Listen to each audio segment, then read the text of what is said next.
bands. Pose with the pose with the pose with the pose pose with the bands. Pose with the pose with the pose pose pose with the bands. Pose with the bands.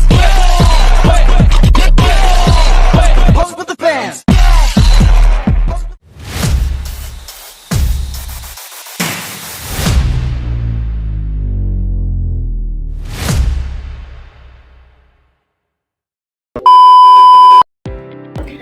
Halo semua, salam olahraga. Selamat datang di video pembelajaran kami mengenai materi tentang lompat tinggi.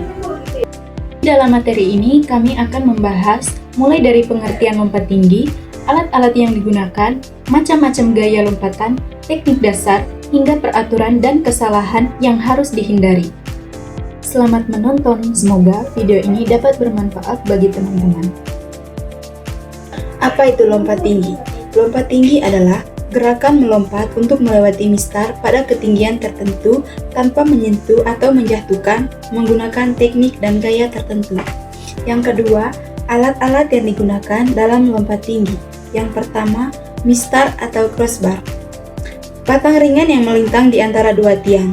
Fungsinya sebagai batas ketinggian yang harus dilewati oleh pelompat, biasanya terbuat dari fiberglass atau aluminium. Yang kedua, tiang penyangga atau standar lompat tinggi. Dua tiang tegak yang terdiri di kiri dan kanan area lompatan. Fungsinya menopang dan menyangga mistar pada ketinggian tertentu. Tinggi tiang dapat disesuaikan sesuai kebutuhan. Yang ketiga, matras pendaratan. Busa tebal khusus untuk mendarat. Fungsinya melindungi atlet dari cedera saat jatuh setelah melakukan lompat tinggi mistar. Matras harus luas dan empuk. 4. Pita pengukur atau alat ukur tinggi. Biasanya berupa meteran atau pengukur khusus. Fungsinya mengukur ketinggian mistar secara akurat. Yang kelima, area tolakan atau lintasan awalan. Permukaan datar untuk berlari sebelum menolak. Fungsinya memberikan ruang bagi atlet melakukan awalan yang cepat dan stabil. Biasanya berbahan tartan atau karet sintesis, tetapi bisa juga tanah padat di sekolah. Yang keenam, sepatu atletik. Sepatu dengan sol ringan dan grip baik. Fungsinya membantu kestabilan saat awalan dan memberikan pijakan mantap untuk tolakan. Untuk atlet profesional, ada sepatu khusus, High Jump Speakers. Yang ketujuh, bendera wasit. Bendera merah dan putih. Fungsinya, wasit menggunakan bendera untuk memberi tanda lompatan sah. Putih atau gagal berarti merah. 8. Buku catatan atau alat pencatat skor digunakan oleh juri. Fungsinya mencatat ketinggian, jumlah percobaan, serta hasil lompatan setiap atlet. Gaya-gaya dalam lompat tinggi. 1. Gaya gunting atau scissors. Pelompat mengambil awalan dari samping. Saat meloncat, kaki dan tubuh bergerak seperti menggunting. 2. Gaya straddle. Awalan dari samping, badan menghadap ke bawah saat melewati mistar. Banyak dipakai sebelum Foxberry Flop muncul. Gaya-gaya dalam lompat tinggi atau gaya paling populer sekarang. Awalan melengkung, tolakan dengan satu kaki, tubuh membelakangi mistar saat melewatinya, mendarat dengan punggung di matras. Teknik dasar melompat. A. Awalan. Dilakukan dengan lari lengkung, terutama untuk fast volley atau flop. Tujuannya memperoleh kecepatan dan posisi optimal untuk menolak langkah akhir.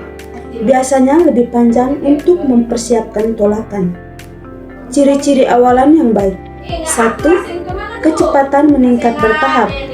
2. Badan sedikit miring ke dalam lengkungan. 3. Fokus pada titik tolakan. B. Tolakan. Ini adalah fase paling penting dalam lompat tinggi.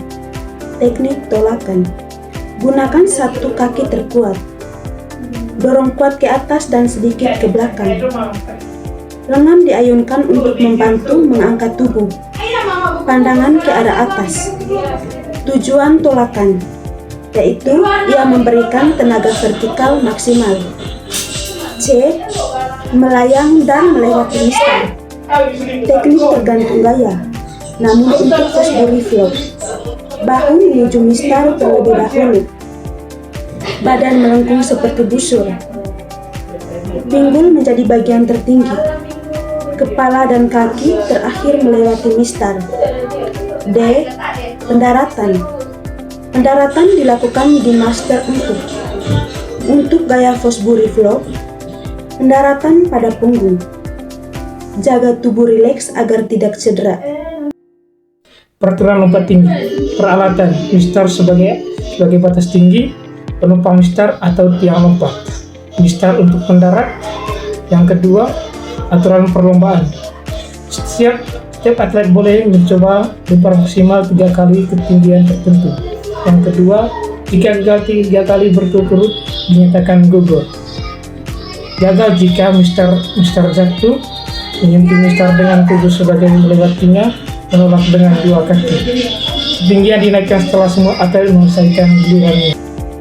Adapun kesalahan umum dalam lompat tinggi yaitu awalan terlalu cepat atau terlalu lambat, tolakan dengan kaki yang tidak kuat, posisi badan kurang melengkung, tidak fokus pada titik tolakan, lalu takut saat pendaratan.